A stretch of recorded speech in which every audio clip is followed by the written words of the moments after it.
Well, here we are, video 200, and really, I wasn't planning on doing anything special for it, because normally my video schedule these days is whatever I can manage to get out. I mean, it was probably going to end up being either a TJ reviews, or it was going to be another TJ TV that I'm, still in the midst of writing. However, everyone decided that it should be a big deal, and who am I to argue with you guys? Now, I know what you are after. My Kamen Rider people want me to review the O's driver, which is coming, and you want me to get on with Extreme vs. Fang. That's coming too. For my Transformer people, you want the return of Rushed reviews. I'm still not equipped for it, and you would like to see the next Plastic Addict, which, if I can get the time to film it, I could film it right now. Unfortunately, however, this has fallen on a very special time of year. It's Botcon. Now, when I think of Botcon, I have all these fond memories of last year when I actually got to go to the convention for the first time ever, meet all of my friends from the internet, meet all of you guys, which was a huge thrill for me. It was one of the best trips of my life. But now, 1 year later, I kind of had to sit at home the way I used to, just waiting for all the pictures of the new toys to come in. Except this year I know what it's like to be there, which makes it kind of hard to sit at home. So instead, I've been going over these old memories I have of the trip, going to see my friends, and a huge dealer room, and of course, all the nice toys I brought home that year. And when I talk about last year's Botcon haul, I can really only mention one, who is currently not on that shelf. That kind of makes that tease pointless, doesn't it? Saber! This is the toy I went to Botcon to find. I heard these legends of the deals you could find in a Botcon dealer room, and how many incredible Japanese Transformers I would be able to find. And sure enough, there was a Saber with my name on it. All the parts complete, just needed some repro labels. And while I've told people how much I got it for, they're still waiting outside my door with pitchforks, so I'm not going to say anymore. Needless to say, it's a lot less than I expected to pay. But it is my holy grail, and it's still the one toy in my collection where I can just look at it and just go, warm feeling. Just not only the memories of finding it in the trip, but also it's the toy I never thought I'd have. So, really, video 200 couldn't be anything else. Let's look at Saber. Now, before we begin, let me get one thing off. I'm pretty sure this is going to be a pretty horribly shot video because this toy is enormous. I mean, just trying to keep it all in frame. I mean, I'm sure you can see my shelves on this side. You can probably see my dresser and shelves on this side. There's not a whole lot I can do about it. I'm working with what I've got here. This is the best I can do. And if this toy gets cut off frame at any point, I apologize for it. But this thing is enormous. Like, absolutely gigantic. Like, seriously. Like, let me give you a size comparison. I'll give you the most appropriate one I can. There is Leader Starscream next to him. He is gigantic compared to Leader Starscream. Keep in mind, all of this is thin wing. There isn't anything under them. This is all bulk.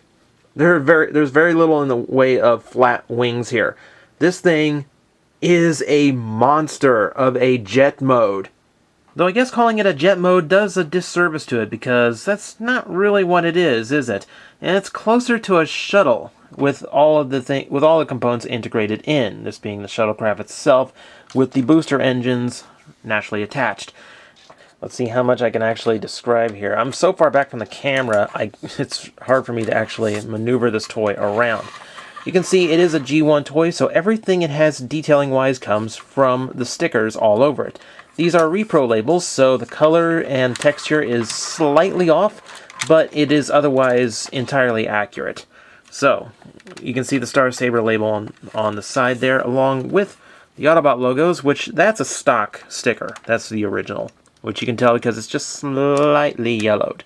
You can see all the detailing going up all the way through this, where tech detailing just meant random shapes. Kind of worked. We have SS, some kind of serial number. I'm sure there's a meaning behind that, or maybe not, don't know. You can see all the little detailings wrapping around, getting the red, as well as some of the molded detailing here, where this thing is heavily armed. You've got guns here, as well as here, and of course this cannon, which can be removed if you so want. I've also got the tail fins back here, no stickers to them, but they are there. They add a little bit to him. The translucent blue cockpit in the middle, going all the way down to the nose. It's all sticker detail in a G1 toy, but, you know, it's actually kind of sparse and really kind of helps the toy itself and the molded detailing shine a little bit. Honestly, I get kind of frustrated on G1 toys where they have so much mechanical detailing, can't really appreciate the toy for what it is. Now, as I said, it is gigantic, and luckily they took that into account. You've got really hefty landing gear here on the underside, which can fold up while you're flying it, so it can, you know, kind of condense itself a little bit there. And I always like retractable landing gear. You've got one down here too, but we'll get to that in a bit. It doesn't do anything in this mode. Now, number one thing about this toy is multiple vehicle modes. First off, see that white button there in the middle? Anytime you are attaching Saber's vehicle mode to the V-Star booster unit, always have this button pressed down. I don't care if it's robot mode, vehicle mode, taking it on, or pulling it off. Always hold this button down. This is a latch that hangs onto the toy. This is the most commonly broken piece on Star Saber.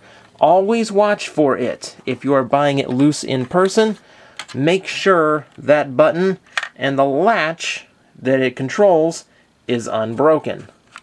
That way your Star Saber will hold its components together nice and clean. You can see that's the V-Star. No, I've already talked about it. So let's move on. Here we have Saber as he is as soon as you pull him out of the V-Star unit. All you have to do to complete the transformation is fold these little wings up, make sure the tail fins are up, and fold out the wings. And you have a pretty respectable Voyager-sized jet figure. Again, you've got a lot of the detailing left over from Star Saber's full vehicle mode left exposed here, as well as a lot of new details shining through, such as these stickers, which we got just a brief look at before, blending into the ones on the wing. As you can see again, there's a difference between a repro label and a stock label. Age. Simple as that. We've also got some chrome detailing that we can now see. It's a nice little, that's actually a, actually I can't tell if it's a paint app or a sticker, probably a sticker. I don't, you know, it was a little harder to chrome toys back then. So, what is the big feature about this one? Other than it's just a really nice looking jet. I'll show you here on the back. You've got independently colored boosters. So the engines in the back are molded gray. And this is where that extra little landing gear comes in handy. Just in case you actually want to display it this way. It actually kind of rolls nicer in this one because it's got the right weight for those little plastic caster wheels. Now, the main feature of this one is working cockpit. In there you have the brain master of Star Saber, technically known as the Brain of Courage. Well, that's okay, yes, it's hokey, but it was the late 80s. Everything was like that. So you can see he's pretty much just a very tiny version of Saber's robot mode. You can see all the little detailings are the same, or at least once we get on to Saber's robot mode, you'll see the detailings are the same. And, well, he's pretty much just like any of your headmasters, target masters, etc. Arms will move up and down, though they're very tight on this one, so I'm hesitant to. And, of course, it can fold its legs up to sit down in jet mode. So, yeah, that's Saber. We're going to see him in a bit. But first, we got to transform this guy, which it's a G1, so that's actually really simple. We can fold down the wings like this, or we can leave them open. It's more of a preference, really. In fact, actually, let's fold them back. That way, nice clean robot legs. Now, we're going to do the exact same thing. Remember the white button on the V-Star? Now, you have to hold it down the button here to unlock the legs. Same type of clip. In fact, a little bit smaller, so this one you have to watch out for too if you're buying it secondhand. That clip and that button holds it in both modes. Whether you're pushing it closed or pulling it open, hold that button down or you will break something. More friendly reminders. Here, this unit pulls off simply. We're going to set that aside for now. From here, it's pretty standard. Fold out the arms like so and flip out the fists, which there's a little tab there. Just be careful with it. So here we have Saber in an almost completed transformation. The only thing left is the Brainmaster gimmick itself. For this, we fold down the front of the chest, revealing a big yellow elevator inside, with the Brainmaster's arms folded flat against its back. Simply place it in there, and it's a little stiff, so it doesn't quite work exactly the way it should, but it's still a neat gimmick to see in action, as the inner piece folds away from the chest and forms the face of the robot, thus Brainmaster. And here we have the robot mode for Saber. This is the smaller version of Star Saber when he's not in his battle armor. As you can see, pretty basic G1 toy. I mean, once again, you have some extra sticker detailing. Nice little chest sticker there with some mesh detailing, as well as some extras on the hips and the sides, a little bit on the knees, and there at the feet. You know, it's a pretty light deco all around, since it is just sticker. What can you do with them here? Well, the arms can still move outward, and they can still rotate up and down with ratcheted joints, no less. Also, if you want some accessories on your Saber, you can plug that on as a shield or a cannon or whatever your imagination would want you to think it is. I think officially it's a shield though. And the gun from the top of Star Saber's vehicle mode can fit into either hand. Well, that's pretty much it as far as this bot mode goes. It's pretty standard for your G1 toys. So, well, I guess that only leaves one thing, doesn't it? Okay, at this point we're going to stop so I can explain a few things. Number one, I'm not transforming this toy on camera. The springs in it have stiffened up to the point where it is very precarious for me to transform. So I will be doing it off camera very carefully. I will also not be covering the base mode. See, just like all Autobot leaders, they gave it a base mode, but it's more like one of those that someone in marketing saw halfway through a transformation step and saw, hey, that kind of looks like something. Let's say that's official. That way on the box it looks like this toy can do more, and maybe more kids will buy it that way. Not like this toy needs to do anymore, but needless to say, the base mode looks goofy as hell. It looks like Star Saber's robot mode doing the splits, and consists of Saber standing behind it. There is nothing to plug in. He can't hold on to it. Little figures don't have ramps or platforms to play with, and needless to say, it really doesn't do a thing. It's just an awful little mode, and I absolutely hate them. So I'm not covering it, and it's the one blotch on this toy, unfortunately. Let's go right to robot mode where it gets really cool. Now we take our very carefully transformed off-camera body, and we move it closer to the camera, because I am really sitting way far back to get the whole thing in shot. We're going to open up these panels, and, well, this part's pretty simple to figure out now, isn't it? Again, make sure that white button in the back is held down as you lock Saber into place, like so. Fold up those little gray panels, and if you want, you can move those back as well. This is, well, we see him in the show without the helmet on quite a bit, especially when he's walking around after a battle or such. So if the Brainmaster was actually in there, you would see the complete face. So use your imagination. Other than that, you know, it's a little bit tiny, but that's for a good reason. On the back, you can see a big folded up red helmet. This is the point of the show where we shout, "Battle up!" and float this over on a little stem via Energon Optimus Prime. We're going to fold up the guns, which form his horns, and lock the face down, which springs closed over the smaller head.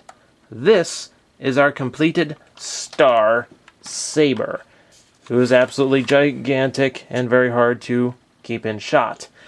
There's also going to be something else floating around here as another problem. See, his head, also because of the stiff spring thing, has a tendency to flip up a little bit. Now, you can kind of lock that in place by kind of tucking his chin down a little bit farther. But for the purpose of this review, just ignore it. You know, some will be like that, some won't. It depends on how they were used and how long they were stuck in that robot mode, or however long that spring was stuck in that position. Now, articulation-wise, it's a G1 toy. So, you've got shoulders that move up and down with very loud ratcheted joints, as well as elbows, which are on kind of a friction hinge. Nice, smooth motion there. Basics, the gun can fit in his hand, of course it can. But also, we can take the other accessories that I have been ignoring. Big, shiny blade. This can store here, just like it does in the show, and withdraw whenever you want. Now, combine it with the front nose section. Now again, there's a latch to a spring to remove it. Make sure that's pressed down when you go to pull the saber out. Though it's not very strong, so no worries upon putting in, unlike all the other little buttons. That forms an absolutely gigantic sword where he gets his name from. That gives him a pretty imposing weapon. If I can get the whole thing in shot, because this thing is enormous. And once again, I'm sure I'm exposing more of my room than I normally intend to on these reviews. Toy itself, see, do I have a convenient size comparison? Well, I usually compare it with, usually compare it with one of these. Yeah, the Coke can only goes up to his knees. That's pretty damn big. But all in all, this is about the size that Leader Autobots got to be in Japan late toward the run. I mean, he's hefty, bulky, and huge. Appropriately so, being a replacement for Prime. You can see, I really like the head design on this guy with the painted blue eyes and the giant horns. He's got enough Optimus Prime in this design to invoke the leader role that we know Autobots for, but he still manages to come off unique and as his own character. You can see all the little stickers that have formed from all the various other modes now coming together to form a completed robot. Looking really nice in the process. That's pretty much all I can say because, well, it's a G1 toy. It is very limited in what it does. What it does, however, is incredibly cool. And, well, it's Star Saber. What bad can I say? So for those of you who can't tell, I really love my Star Saber, which is great for a Holy Grail item, because the worst thing you can do is really get your heart set on a toy for that long, for years. You know, I never thought I would own this thing. I've known about this toy for a good, decade now. I've always wanted one. Now that I have one, and after a year of owning it, I still get happy just to look at it. It's still a fun toy. For a G1 figure, it does a ton of things. It's not one I get bored of. It is it is everything I hoped that it would be. And it is one that I could sing praises of it, but I'm sure this video is long enough as it is. So I will leave it at that. My Holy Grail was very much worth it. And I want to thank all of you because, through all of your support, you guys got me to Botcon last year in the first place to get it. If you bought something from me during the sale last year, you helped pay for it. Thank you, all of you. And thank you for sticking with me for 200 videos. Let's hear for 200 more! God, that's corny. How about I see you next time?